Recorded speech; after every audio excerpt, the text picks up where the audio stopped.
Hey, hello. Balik lagi di channel Spoiler Moon dan kita akan bahas lagi kelanjutan dari part sebelumnya. Di part sebelumnya, Zovan memenangkan perjudian yang mempertaruhkan peta Laut Nether. Lalu, setelah berdinamika beberapa hari di sana, terutama dengan Juju, akhirnya Zovan meninggalkan kota Yunlan dan pergi menuju wilayah dari Kaisar Iblis. Ya, kita akan langsung lanjutkan di part 246. Dan part kali ini Ane ambil dari kelanjutan bab 1209 sampai 1213. Setelah setengah jam berjalan, rombongan Zovan melintasi rimbunnya hutan. Perlahan Bai Liu maju dan berbisik, "Zovan, setelah kita meninggalkan kota, nampaknya ada banyak orang yang mengawasi kita." Zovan pun tersenyum. Itu adalah hal yang wajar. Lagi pula peta itu ada di tangan kita dan ada banyak sekali orang yang menginginkannya. Tapi berapapun banyaknya mereka itu bukanlah masalah. Tetap saja berjalan dan abaikan mereka. Oke, jawabnya. Rombongan itu terus melaju dan setelah 1 jam berlalu, tiba-tiba aura mulai terasa menekan. Dan kemudian sekelompok pria berpakaian hitam datang ke depan mereka.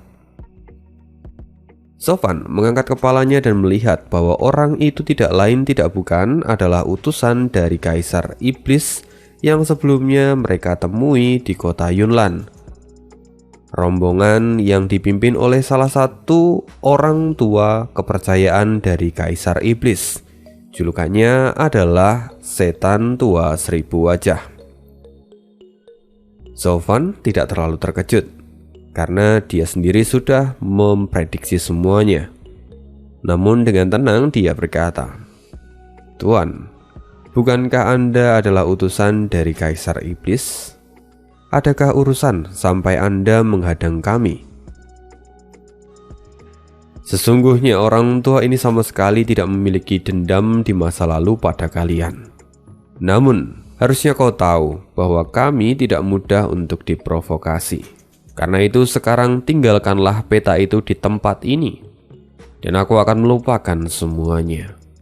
Aku juga akan membebaskan kalian semua tanpa penderitaan. Tapi Zovan tersenyum. Dia berkata, "Senior benar-benar baik.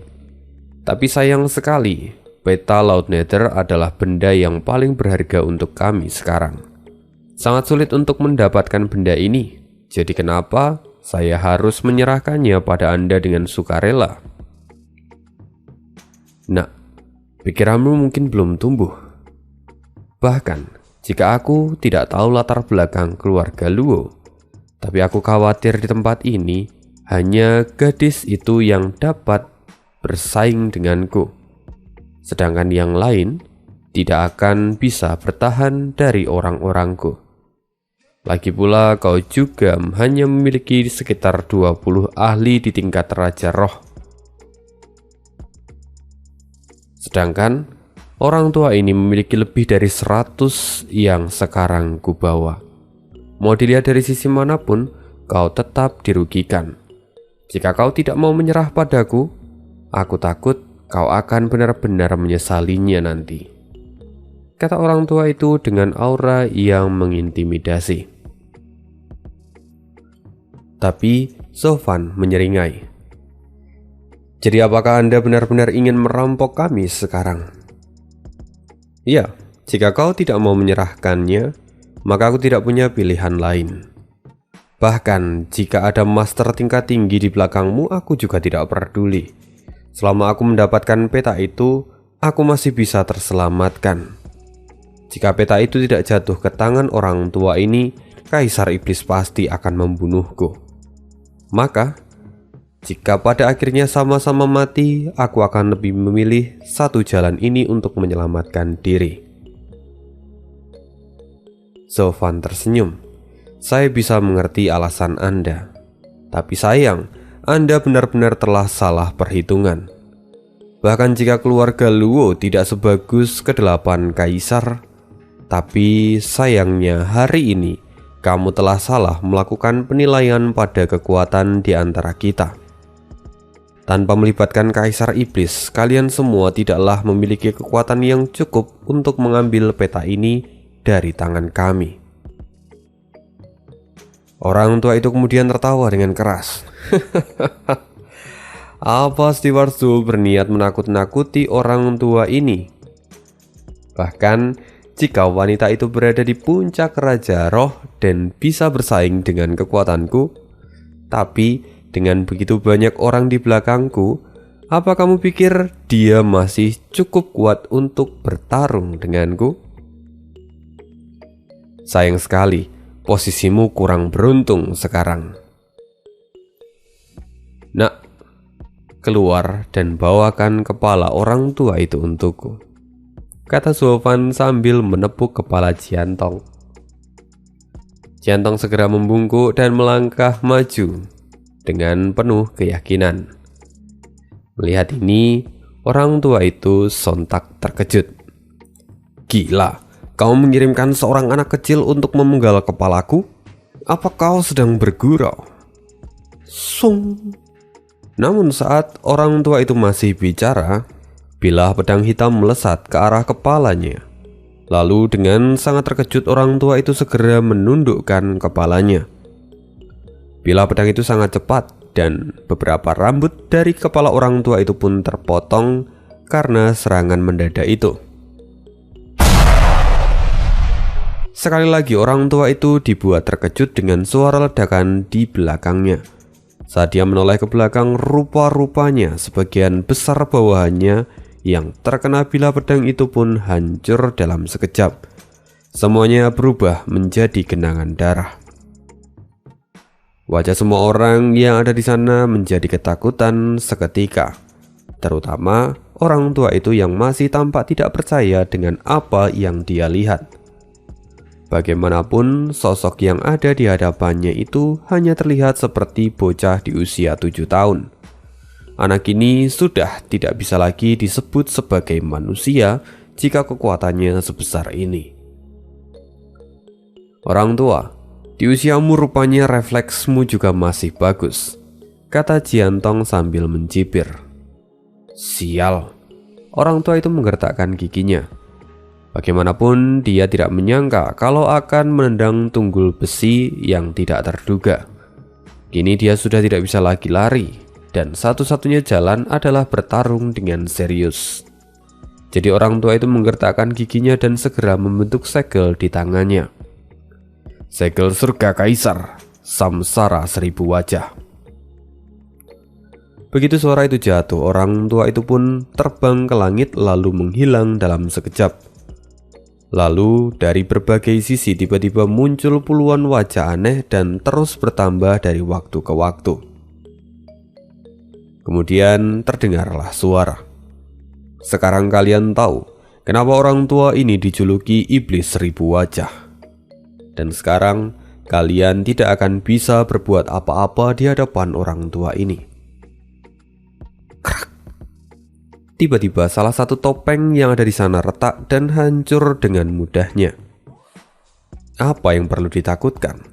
Bahkan topeng sialan ini tidak akan bisa menahan satu pukulan dari tuan muda ini, kata Jiantong sambil mencibir. Bodoh. Bahkan jika kau bisa menghancurkan satu wajahku, masih ada lebih dari 1000 wajah yang lain.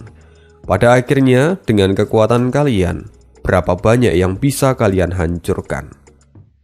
Semua topeng wajah itu kemudian tertawa di saat yang bersamaan.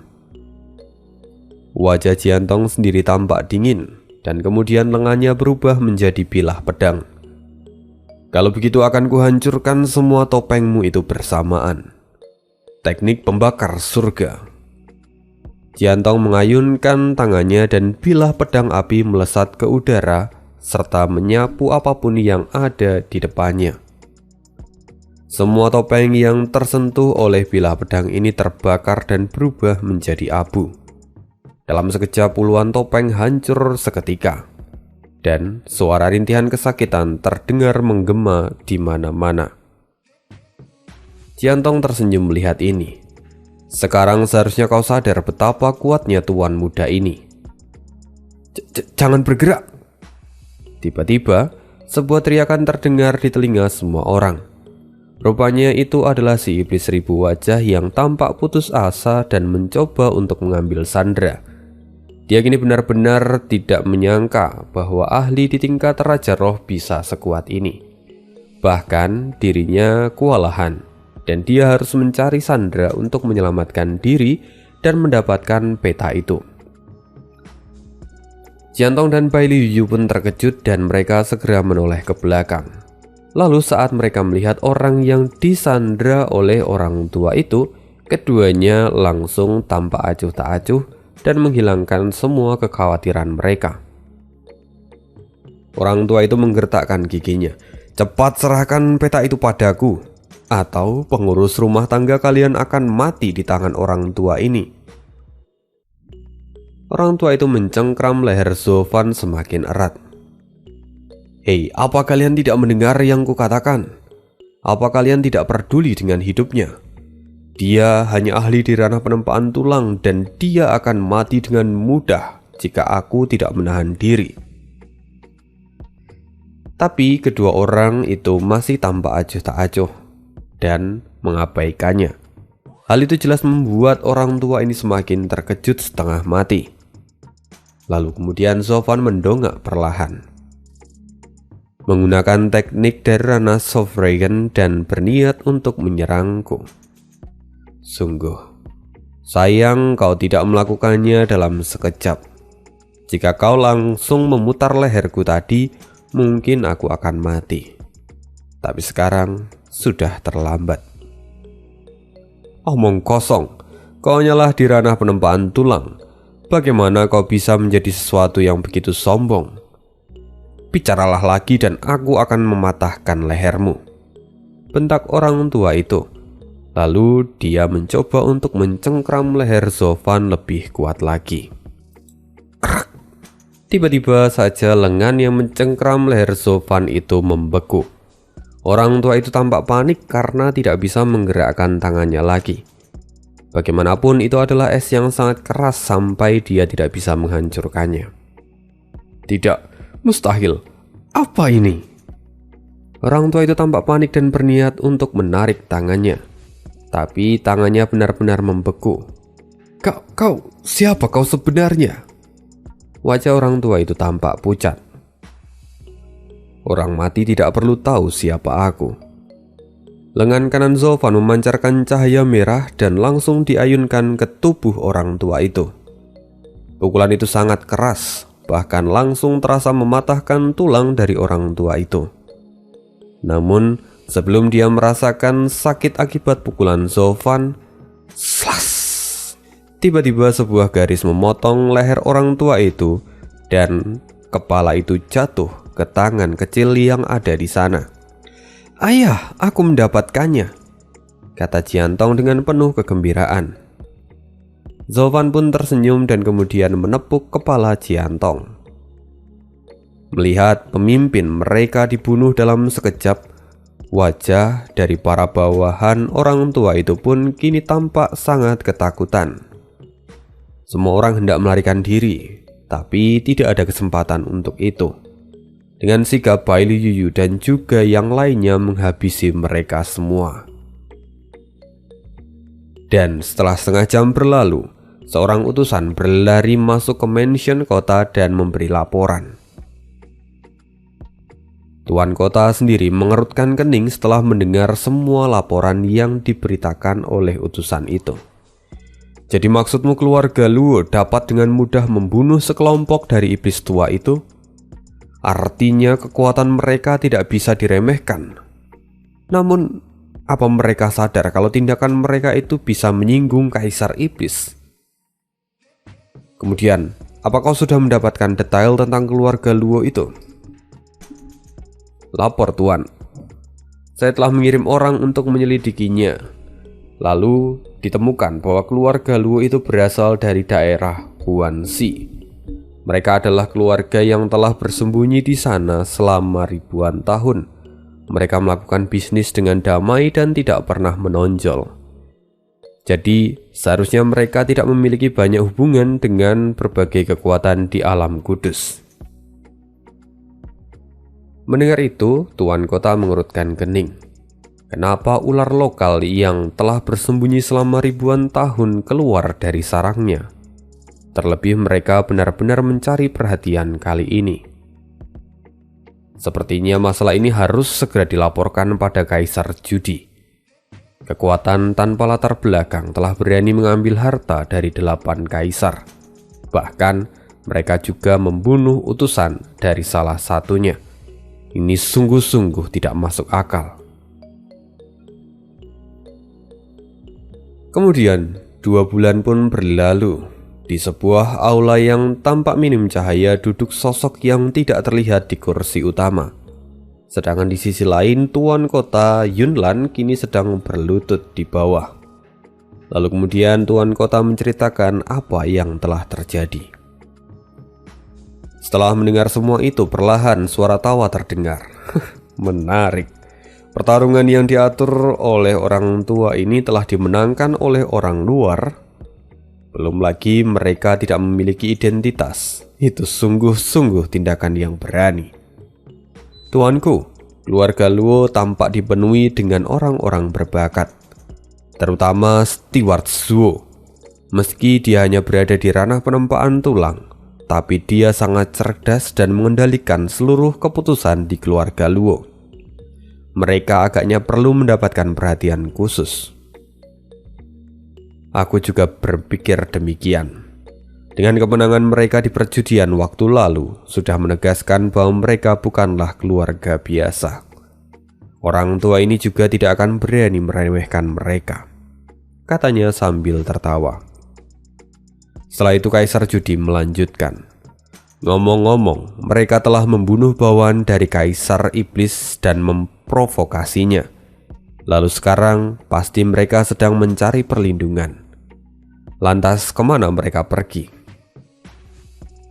Tuan Kota merenung sebentar, lalu dia berkata, Tuanku, menurut laporan dari mata-mata yang mengikuti mereka di sepanjang jalan, mereka sekarang pergi menuju Gunung Tianmo. Apa? Gunung Tianmo? Bocah bodoh itu, apa mereka ingin melawan Kaisar Iblis secara langsung?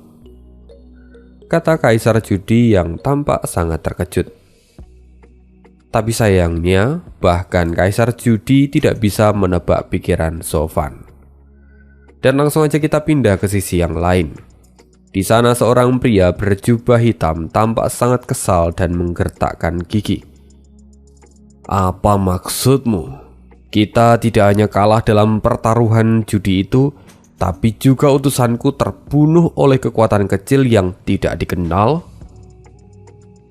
Lapor tuanku. Iya, itu benar, kata utusan itu dengan sangat ketakutan. Pria berjubah hitam itu tampak menggertakkan giginya, dan dia adalah sosok yang kejam. Orang-orang mengenalnya dengan julukan Kaisar Iblis, Shao Cheng. Sekali lagi, Shao Cheng berteriak. Bagaimana bisa itu terjadi? Orang tua itu membawa lebih dari 100 master di tingkat Raja Roh. Jadi bagaimana mungkin dia tidak bisa menjatuhkan sebuah keluarga kecil? Aku tidak pernah mengira kalau bawahanku menjadi semakin tidak berguna. Sampah. Shao Cheng melambaikan tangannya dan segera salah satu utusan yang ada di sana tercabik-cabik dan berubah menjadi genangan darah. Yang mulia, mohon untuk tenang, kata semua orang yang ada di sana sambil menundukkan kepala dan memohon. Aku telah mendengar kalian memintaku tenang sepanjang waktu. Jika kalian bisa menjalankan perintah dengan benar, tidak mungkin aku menjadi begitu marah, bentaknya.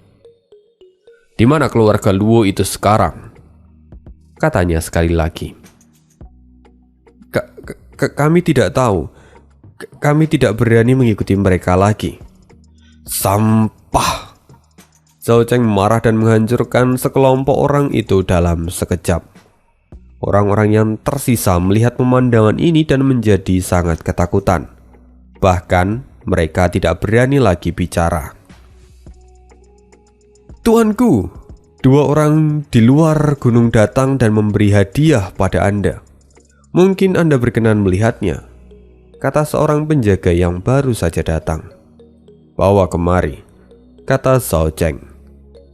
Kemudian 2 orang pelayan maju sambil membawa 2 kotak kayu yang halus dan meletakkannya di lantai. Zhao Cheng melihatnya dan kemudian melambaikan tangan untuk membuka kedua kotak itu. Sontak wajahnya menghitam dan semua orang pun terkejut. Bagaimana tidak? Di dalam kedua kotak itu ada kepala dari 2 utusan yang telah gagal melaksanakan tugas mereka. "Bajingan, siapa yang berani mengirimkan ini?" "Tuanku, orang yang membawa itu mengaku dari keluarga Luo. Kini mereka berdua ada di luar gerbang kota. Mereka menunggu panggilan dari Anda," kata penjaga yang baru saja datang itu. Wajah Zhao Cheng berkedut. Dia tidak bisa mempercayai apa yang ia dengar. "Keluarga Luo katamu? Apa keluarga itu adalah keluarga Luo yang sama? Betapa arogannya mereka sampai-sampai berani mengirimkan kedua kepala utusanku. Bawa mereka kemari segera." "Baik," teriak penjaga itu dan langsung bergegas. Lalu setelah beberapa waktu, penjaga itu membawa seorang pria dan wanita ke aula besar. Siapa lagi kedua orang itu kalau bukan Bai Liyuyu dan Zhou Fan? Saat Zhou Fan menginjakkan kaki di tempat itu, sungguh itu terasa bernostalgia. Ribuan tahun lalu, ini adalah rumahnya dan kali ini dia seperti pulang ke rumah. Lalu, saat Zhou Fan melihat Zhao Cheng, sudut mulutnya perlahan naik. Dan ada senyuman misterius yang tergambar jelas di wajahnya.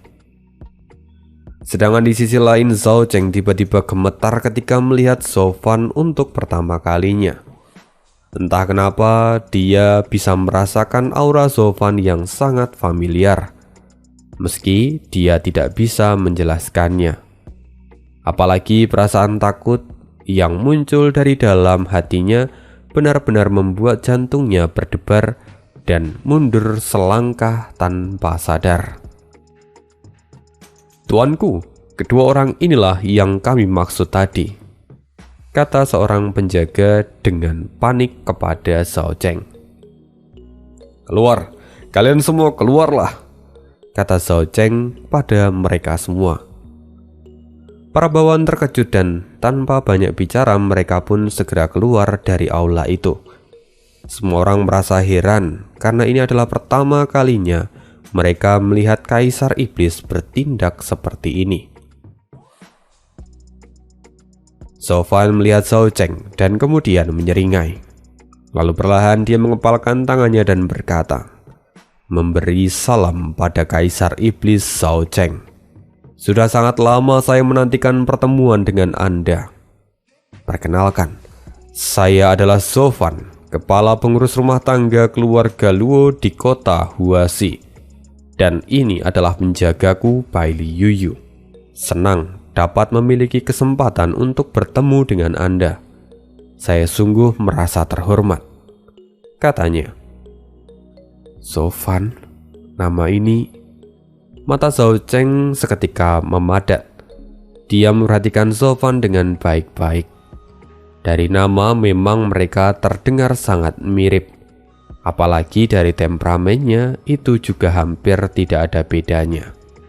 Satu-satunya yang membuat berbeda adalah posisi, di mana Zhou Fan sebagai pengurus rumah tangga.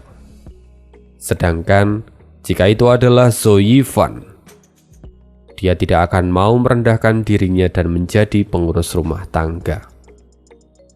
Perlahan-lahan Zhao Cheng bisa bernafas lega. Dia mulai berpikir lagi pula tidak mungkin orang mati dibangkitkan. Melihat Zhao Zheng, Zofan tersenyum dan berkata, "Kaisar, apa yang Anda gumamkan?" "Ah, tidak apa-apa," jawabnya segera. Lalu perlahan wajahnya berubah menjadi dingin dan bertanya, "Aku penasaran dengan maksudmu. Apa kalian sengaja ingin menantangku dengan mengirimkan ini?" Tidak. Kaisar telah salah paham. Ini hanyalah hadiah dari tuanku. Ini adalah bukti kebaikannya. Jadi saya harap Yang Mulia bisa menerimanya." "Hadiah? Apa kau menyebut ini sebagai hadiah? Membunuh bawahanku dan membawa kepala mereka kepadaku? Itu adalah hadiah untuk kalian?" Zhao Zheng menghancurkan meja yang ada di sana. Lalu segera tekanan dari Zhao Zheng memenuhi aula itu dan angin seperti tornado mengamuk. Bahkan Baili Yuyu sampai dipaksa mundur 2 langkah dengan wajah ngeri. Akhirnya dia bisa merasakan domain dari seorang pemimpin wilayah di alam kudus. Zofan segera membungkuk dan berteriak, "Yang Mulia, mohon untuk tenang. Saya harap Anda mau mendengarkan penjelasan saya terlebih dahulu. Jika Anda tidak puas, maka Yang Mulia dapat mengambil semua kepala kami. Kami tidak akan memberikan keluhan sedikit pun." Zhao Zheng tampak enggan untuk sesaat, tapi dia kemudian melepaskan tekanannya dan berkata dengan dingin, "Katakan." Zofan kembali tersenyum dengan wajah yang tenang, lalu dia berkata, "Sebelumnya, bolehkah saya bertanya pada Anda, apakah Anda mengirimkan seseorang untuk menyerang murid dari sekte Danxia dan merebut cangkir berlapis emas ungu mereka?" "Tidak," kata Zhao Zheng. Melihat itu, Zofan menyeringai. "Saya juga berpikir demikian. Saya tahu Yang Mulia tidak akan mungkin melakukan hal semacam itu yang mampu merusak kedamaian antar kaisar. Namun, orang yang sangat angkuh itu menggunakan nama Kaisar Iblis untuk mencoba mencuri cangkir itu dari tangan sekte Danxia. Saya tidak bisa membiarkan itu begitu saja, sehingga saya menghabisi orang itu dan kemudian dibawa untuk lapor kepada Yang Mulia." Zhao Zheng mengerutkan keningnya dan kemudian bertanya, "Lalu bagaimana dengan iblis tua 1000 wajah ini?" "Yang Mulia, sekali lagi izinkan saya bertanya, apakah Anda yang telah memicu insiden di kuil lentera hantu 3 tahun yang lalu dan kemudian mengakibatkan pertarungan antara Kaisar Hantu dan Kaisar Elang?" "Omong kosong, itu adalah pertarungan mereka sendiri. Aku tidak ada hubungannya dengan mereka," kata Zhao Zheng dengan tegas. Zofan pun mengangguk dan kemudian tertawa. "Saya juga berpikir demikian. Tapi iblis tua ini, dia mengatakan pada semua orang kalau Kaisar Iblislah yang telah memancing pertarungan itu. Hasilnya sekarang para utusan telah kembali dan saya takut Kaisar Hantu dan Kaisar Elang akan berkomplot dan menyelesaikan akun untuk Anda." "Apa? Para bajingan itu?" Zhao Zheng menggertakkan giginya untuk beberapa saat. "Sial, lupakan. Bahkan jika kedua orang tua itu bergabung, aku tidak akan kesulitan untuk menahan semuanya. Aku bahkan tidak takut pada mereka."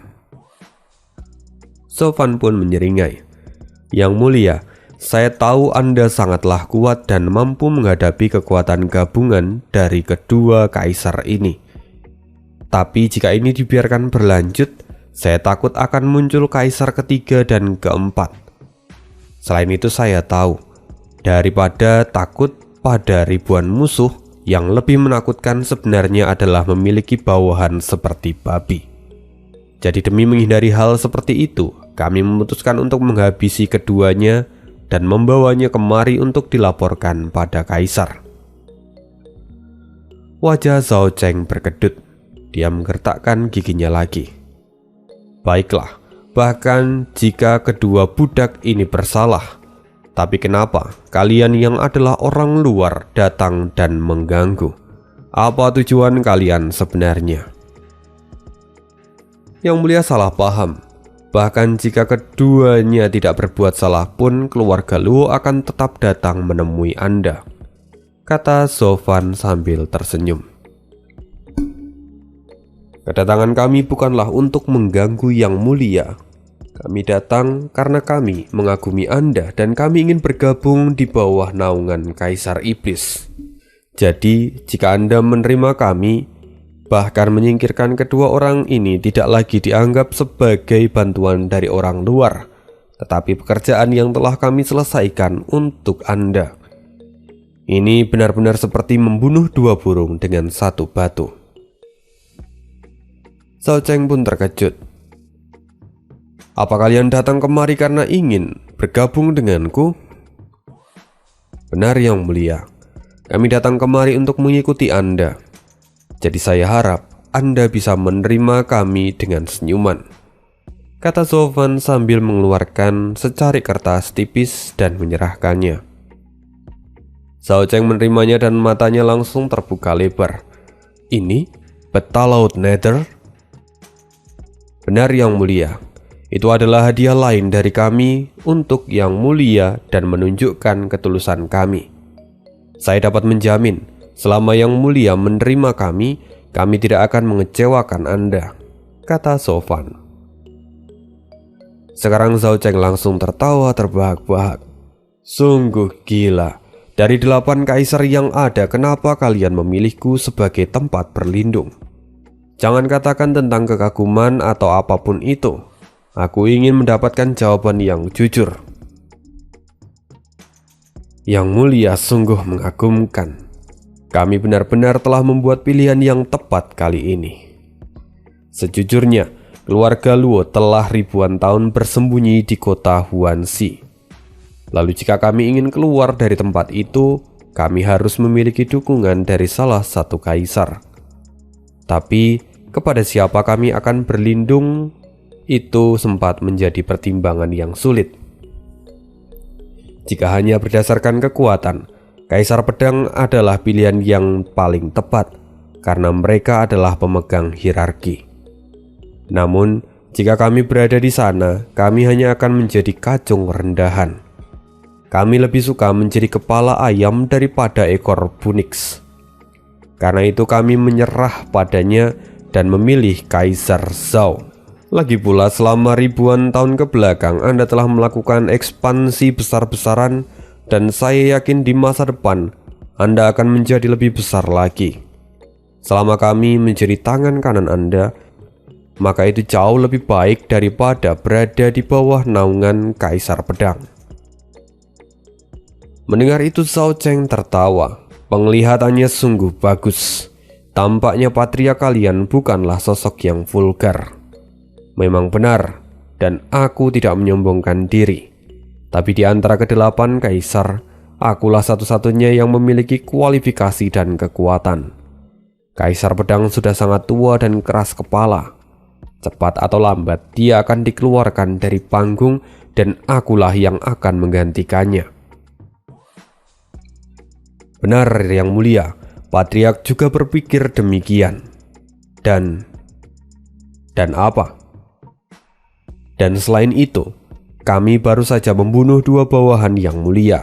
Jika kami lari ke wilayah kaisar lain, itu hanya akan menyebabkan permusuhan di antara Anda dan kami. Bahkan jika kami mendapatkan perlindungan, tapi kami tetap tidak akan bisa tidur sepanjang malam. Menjadikan musuh sebagai teman benar-benar dapat menyelesaikan masalah ini. Karena itu pilihan yang terbaik adalah mengikuti Anda, Yang Mulia Kaisar Iblis, kata Zovan sambil tersenyum. Mendengar itu Zhao Cheng pun tertawa. Analisa dan perencanaan ini sungguh luar biasa. Bahkan termasuk membawa kepala kedua sampah ini juga adalah pilihan yang baik. Siapa sebenarnya yang merencanakan semua ini? Mendengar itu Bai Liyuyu langsung menyela dan mengepalkan tangan. Kaisar Iblis, Steward Zhuo adalah tangan kanan Patriark. Tentu dialah yang membantu Patriark untuk mengambil keputusan ini. Zovan menggelengkan kepala. Tidak Yang Mulia, Saya hanyalah orang yang memberi saran, tapi pada akhirnya semua keputusan itu ada di tangan Patriark. Steward Zuo, kamu terlalu merendah. Dengan kultivasimu di ranah penempaan tulang, kamu tidak memiliki keunggulan apapun dibanding kami. Tapi Anda adalah pemimpin puluhan ribu orang yang jauh lebih kuat dari Anda, dan semuanya tunduk akan satu perintahmu. Bahkan awalnya Patriark condong pergi ke sisi Kaisar Pedang, namun karena pertimbanganmu, beliau pun tanpa ragu langsung mengikutinya tanpa banyak bertanya, kata Bai Luyu dengan penuh semangat. Oh, Zhao Zheng pun baru sadar kalau Zhou Fan hanya berada di ranah penempaan tulang. Dia sebelumnya berpikir kalau Zhou Fan itu menyembunyikan kultivasinya. Rupa-rupanya memang kultivasi Zhou Fan itu sangatlah rendah.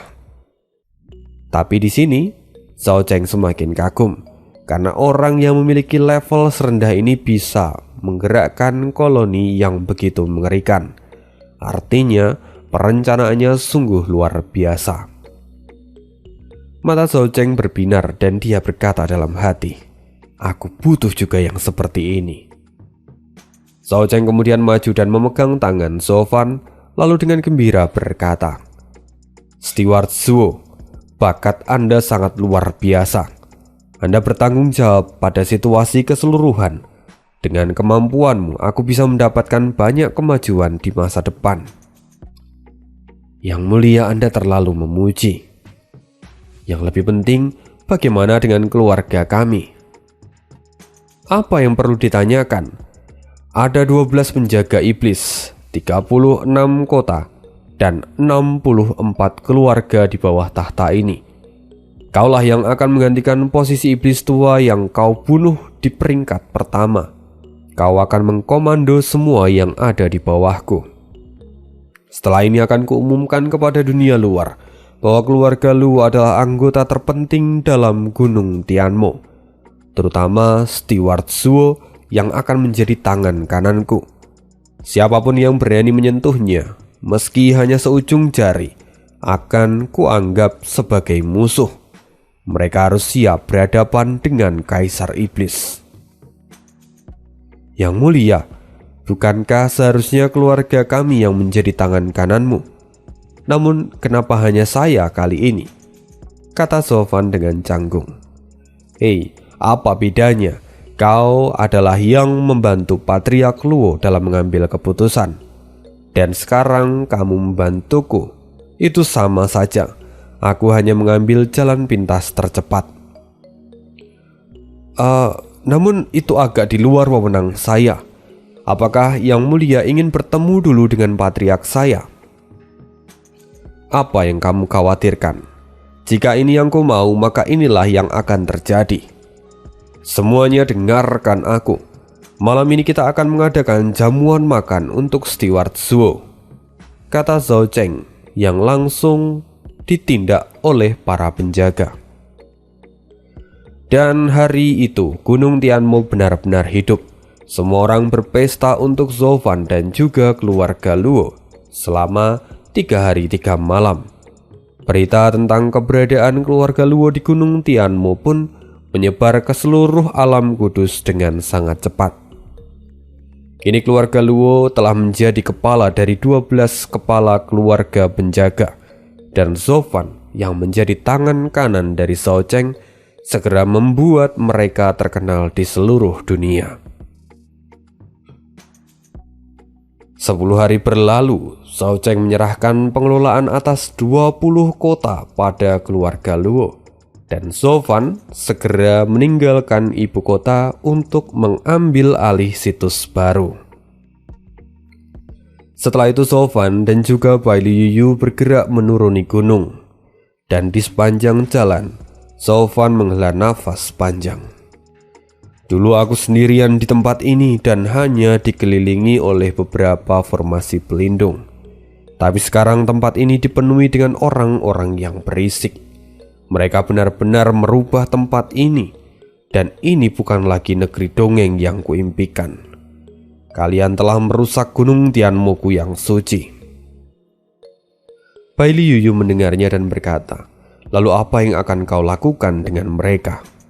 Jika kau memang ingin berurusan dengan Kaisar Iblis, seharusnya kau menggunakan kekuatan dari kaisar yang lain untuk membunuhnya. Jika seperti ini, bukankah kita justru akan dalam pengawasannya? Lantas, bagaimana kita akan menyerang?" kata Baili Yuyu. Sofan menyeringai. Dalam seni berperang, memberi tidak selamanya hal yang buruk. Seperti yang baru saja terjadi.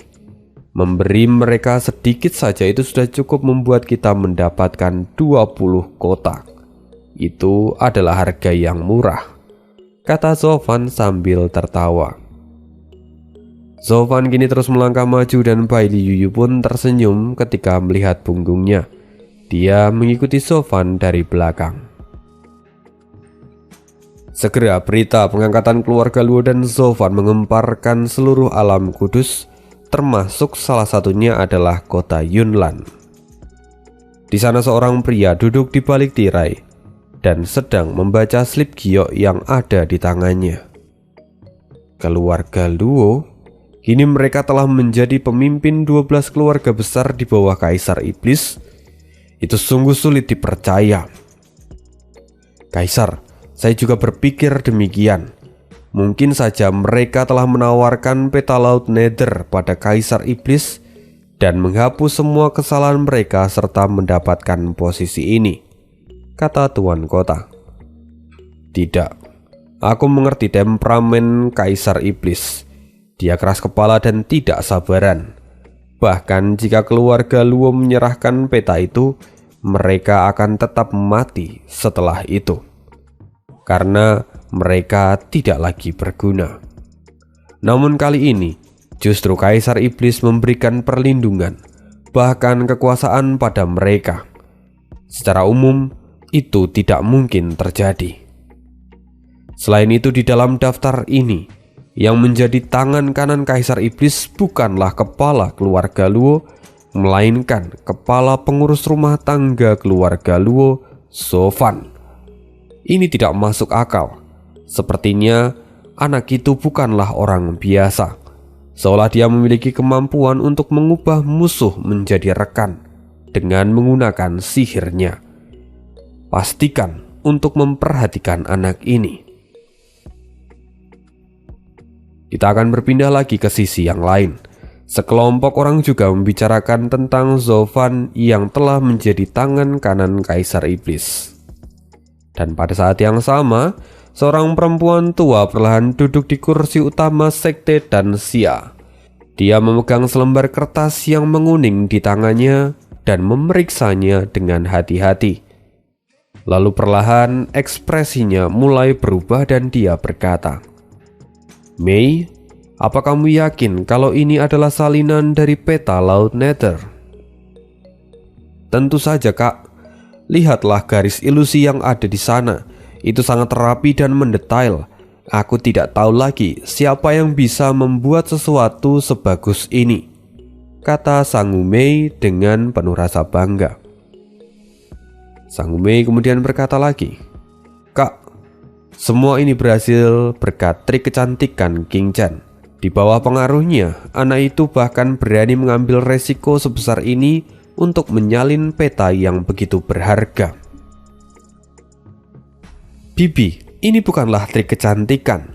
Itu adalah bayaran untuk membawaku pergi dari sekte dan menjalani kehidupan yang normal," kata cucu sambil tersipu malu. "Omong kosong, kau adalah pilar sekte dan tidak ada yang bisa membawamu pergi dengan santai," kata Sang Mei sambil membentak cucu. "Tapi Bi, bukankah kamu sudah menyetujuinya waktu itu?" "Siapa yang setuju? Bahkan jika aku setuju, tapi jika kakak tidak, maka itu sama saja. Kau tidak akan bisa pergi kemanapun." Bibi, mata cucu memerah. "Oke, berhentilah berdebat," kata wanita tua itu sambil melambaikan tangannya.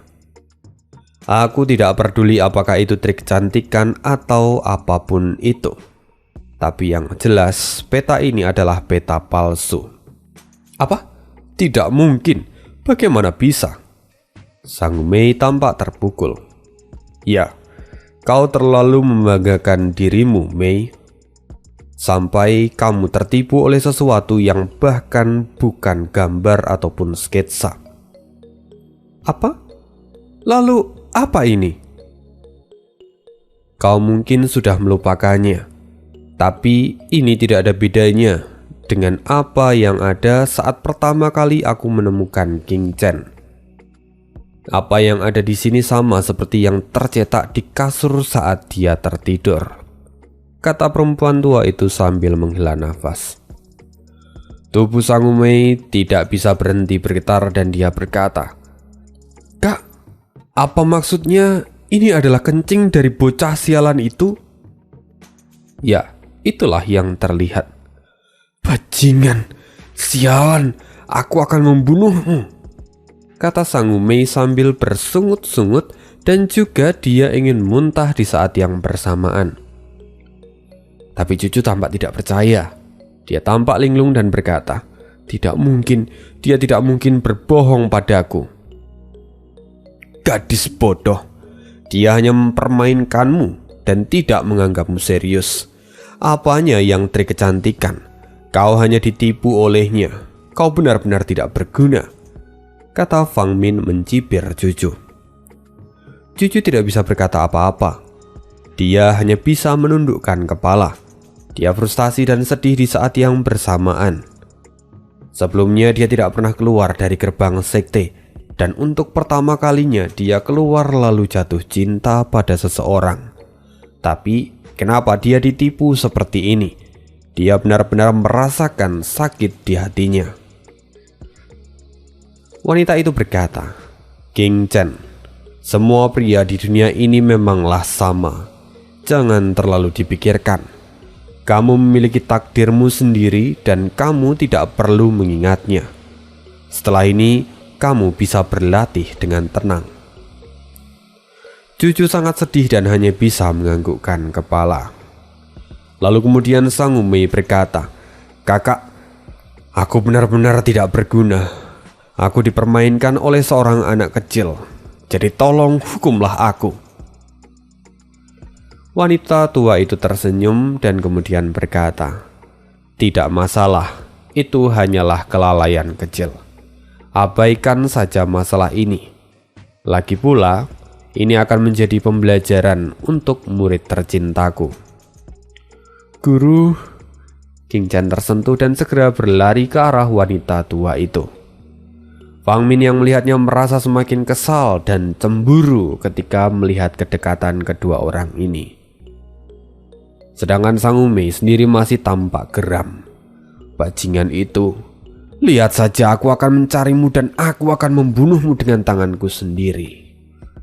Ini salahmu karena telah berani mengganggu sekte dan sia kami." "Yang mulia, tolong lihatlah pengumuman yang dikirimkan oleh Gunung Tianmo," kata seorang penjaga yang masuk ke ruangan itu. Segera wanita tua itu melambaikan tangannya dan membaca slip giok itu. "Mei, kamu tidak perlu pergi.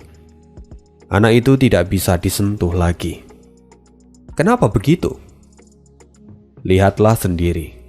Sekarang dia dan seluruh keluarga Luo ada di bawah naungan Kaisar Iblis.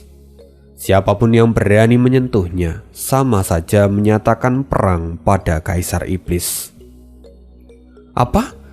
Sial, anak itu pasti mengambil peta itu untuk mendapatkan nama ini. Dia mencari pelindung pada Kaisar Iblis. Sialan." Sang Mei mengutuk. Dia tampak semakin kesal.